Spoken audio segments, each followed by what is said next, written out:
ভোলা সদর উপজেলার রাজাপুর ইউনিয়নের কন্দ্রকপুরে সরকারি খাল থেকে অবৈধভাবে ড্রেজার দিয়ে বালু উত্তোলন করছে একটি মহল। এতে ফসলি জমি ও বাড়িঘর ভাঙনের হুমকিতে পড়েছে। ঘটনাস্থল থেকে বিস্তারিত জানিয়েছেন ভোলা প্রতিনিধি ফরিদুল ইসলাম। এই মুহূর্তে অবস্থান করছি ভোলার রাজাপুর ইউনিয়ন কন্দ্রকপুর ৩ নং ওয়ার্ডে। অবৈধভাবে সরকারি খাল থেকে ড্রেজার দিয়ে বালু উত্তোলন করে বিক্রি করে যাচ্ছে একটি চক্রমহল।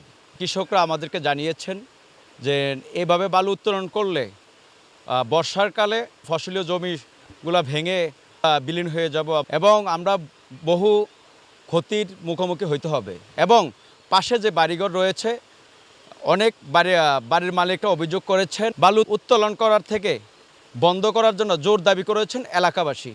আমি এই ব্যাপারে ভোলা সদর উপজেলার নির্বাহী কর্মকর্তার সাথে কথা বলেছি। তিনি বলেছেন যে এই ব্যাপারে তারা অতি দ্রুত ব্যবস্থা নেওয়ার আশ্বাস দিয়েছেন।